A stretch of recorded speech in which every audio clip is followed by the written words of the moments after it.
Globo divulga pesquisa que Lula lidera com chances de vencer no primeiro turno. E tem mais, Ciro Gomes perde o controle e bate boca com jornalista. Quer saber tudo? Fica comigo até o fim deste vídeo que eu vou contar tudo pra você. Mas antes, não se esqueça, você que chegou aqui por divulgação, por algum amigo ou pelo próprio YouTube, não se esqueça, se inscreva no canal do Denlo César e ative a notificação, porque você vai receber um vídeo novo todos os dias sobre os bastidores das eleições 2022 na TV brasileira. Nós também falamos sobre o dia a dia de televisão, de novelas, de famosos, em vídeos lançados de dia. Então, todo dia à noite, algo sobre as eleições na TV. Todo dia de dia, algo sobre famosos, televisão e novelas. Além de ter um monte de shorts sobre todos esses temas. Corre lá, se inscreva no canal, ative a notificação, curta esse vídeo, divulgue, compartilhe para a gente crescer cada vez mais, trazer entrevista, trazer análise, trazer bate-papo, trazer tudo todos os dias para vocês. Mas como eu disse, a TV Globo divulgou hoje a primeira pesquisa IPEC encomendada pela emissora para candidatos a presidente. Também foram encomendados para 6 estados. Para governador, que foram divulgados hoje, conforme eu havia dito, em primeira mão para todo mundo desde semana passada, para 6 estados na Praça 2. O que é a Praça 2? É o SPTV em São Paulo, é o MGTV em Minas, o RJTV no Rio. São os jornais locais que vão ao ar depois da novela das 6, de Além da Ilusão. Foram 6 estados divulgados: São Paulo, Rio de Janeiro, Minas Gerais, Rio Grande do Sul, Pernambuco e Distrito Federal.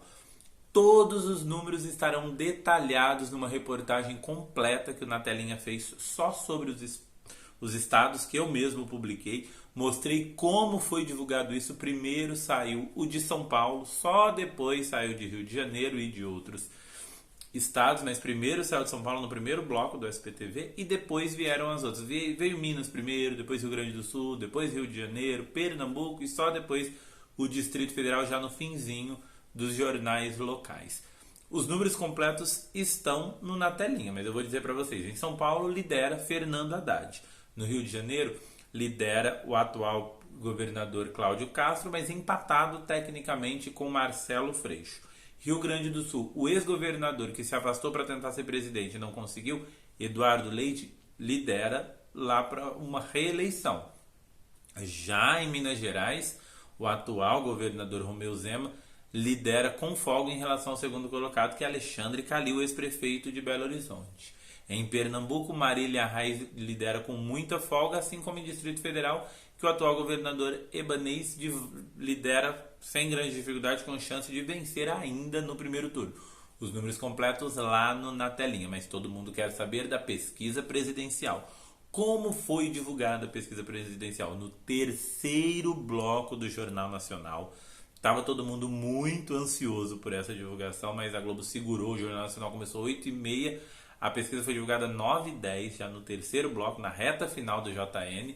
Quem deu os números? Renata Vasconcelos foi quem leu a primeira parte da entrevista. Só depois o Bonner falou. Quem falou os números foi o Bonner, mas quem deu foi Renata Vasconcelos, que falou: a primeira pesquisa IPEC encomendada pelo Jornal Nacional para presidente da República traz Luiz Inácio Lula da Silva, do PT, em primeiro lugar, seguido de Jair Bolsonaro, do PL, em segundo lugar.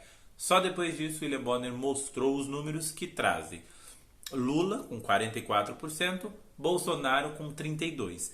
Bem lá atrás vem Ciro Gomes com 6% e Simone Tebet, do MDB, com 2%. Os outros candidatos praticamente não pontuaram, embora tenham sido citados. Com esses dados, a própria Globo deixou claro, porque são os dados do IPEC, que Lula tem chances de vencer no primeiro turno. Vou explicar para vocês como funciona. Para quem não sabe, segundo as regras da eleição no Brasil, para um candidato vencer no primeiro turno, ele precisa ter 50% dos votos válidos mais um voto. Não é mais 1%, não é 51%, é 50% dos votos válidos mais um voto. O que são os votos válidos?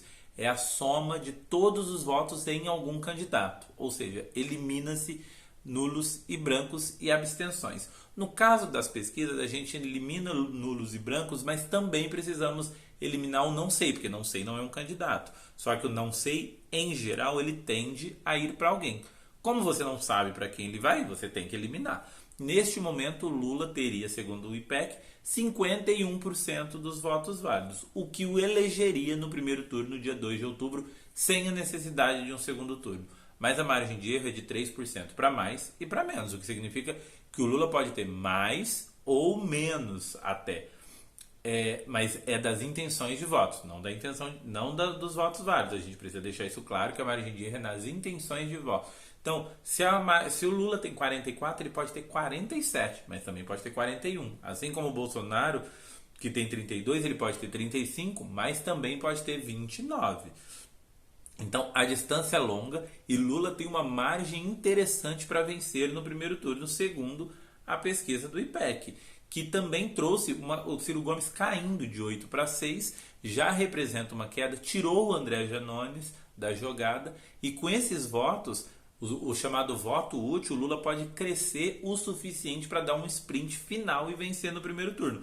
6% do Ciro deve significar em torno de 8 dos votos válidos. Se o Lula conseguir 4 desses votos válidos do Ciro, ele vence com tranquilidade no primeiro turno e não teremos segundo turno. Seria a primeira vez na história que um presidente da República perderia uma reeleição. E seria a terceira vez na história que um presidente venceria no primeiro turno. Fernando Henrique Cardoso venceu em 94 e 98, venceu o próprio Lula no primeiro turno. Mas, quinta-feira, tem pesquisa Datafolha, também encomendada pela Globo e que também será divulgada no Jornal Nacional. Nós vamos poder contrastar as duas pesquisas pela primeira vez e também comparar a Datafolha de julho com a Datafolha de agosto, porque já vai trazer os números atualizados de Lula e Bolsonaro depois da saída do Janones e depois do início do pagamento do Auxílio Brasil. É bom lembrar que o Bolsonaro tinha 29 e o Lula 47 no Datafolha, uma margem de erro diferente da IPEC. Será que o Datafolha vai confirmar o IPEC? Será que vai trazer mais queda do Lula, mais crescimento do Bolsonaro? Ou o Lula vai continuar estável, vencendo no primeiro turno no próximo Datafolha? Também quero dizer que nesta segunda-feira, quem está assistindo o vídeo depois, foi segunda-feira, 15 de agosto, Ciro Gomes foi entrevistado pelo Roda Viva, na sabatina que o programa da TV Cultura está fazendo com os presidenciáveis. Até agora, Simone Tebet e essa semana Ciro Gomes. Lula e Bolsonaro ainda não responderam e não devem comparecer na semana que vem, porque semana que vem tem sabatina do JN.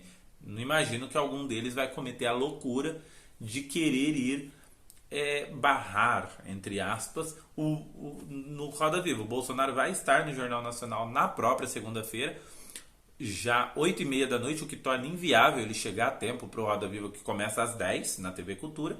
O Lula não iria querer contrastar a audiência do Bolsonaro no Jornal Nacional com a audiência da TV Cultura. Acho muito difícil, pelo menos semana que vem, termos um Roda Viva. Mas o Ciro Gomes esteve no Roda Viva nessa semana, nessa segunda-feira, deu um show à parte, estava estressado, o Ciro estava estressado no Roda Viva.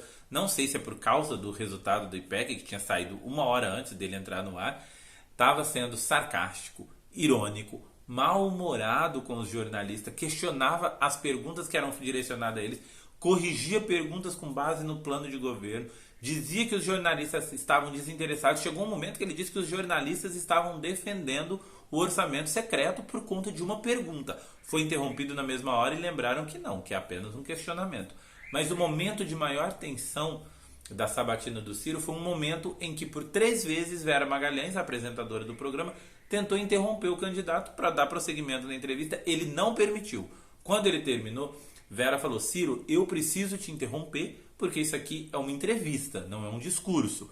Ele falou: não é um discurso, eu estava respondendo uma pergunta. Ela falou: mas eu tentei te interromper por 3 vezes para transformar isso num papo e você não permitiu. Ciro Gomes, estressado, quase gritou, levantou a voz e falou: por que esta hostilidade? Mas Vera Magalhães não abaixou a cabeça e disse: o senhor foi hostil comigo por 3 vezes quando eu tentei lhe interromper e o senhor não permitiu. Nós só temos 2 horas de programa e não dá para falar o tempo todo. O clima ficou tenso, o programa foi para o intervalo. Quando voltou, o Ciro estava mais leve, até brincou, porque a Vera disse que a irmã dela mandou uma mensagem dizendo que o candidato estava brigando com o apresentador. O Ciro disse que não, que era só um debate de ideias, discordância de ideias, mas que tem afeto por todos os jornalistas ali presentes. Um destempero exagerado até pro tom, que sempre foi um tom veemente do Ciro. Ele mostrou-se muito mais destemperado do que necessariamente polêmico ou emblemático. Talvez pela pesquisa IPEC, que mostra que a menos de 50 dias das eleições ele tem apenas 6%, completamente fora da disputa nesse momento, a menos que tenha uma grande reviravolta. Ciro pode até terminar com menos, porque ele pode oferecer votos úteis ao Lula e impedir, que não impediria o segundo turno, que impediria o segundo turno das eleições. E o Ciro, que prometeu, se ele perder essa nunca mais é candidato, pode terminar de forma melancólica e tendo como referência um bate-boca com uma jornalista que não tem culpa do índice percentual dele, não é mesmo?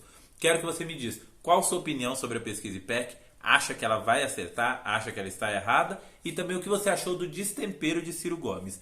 Volto a pedir, gostou deste vídeo? Compartilhe com mamãe e com papai nos grupos de Facebook, compartilhe no Twitter, em suas redes sociais e aproveita para curtir a página, curtir o vídeo e se inscrever no canal, que isso é muito importante. A inscrição no canal nos ajuda a crescer e trazer novidades para você. Ative a notificação que amanhã tem notícias exclusivas sobre as eleições 2022 aqui no canal do Danilo César. Me segue em todas as redes sociais, na descrição do vídeo tem todas as minhas redes sociais.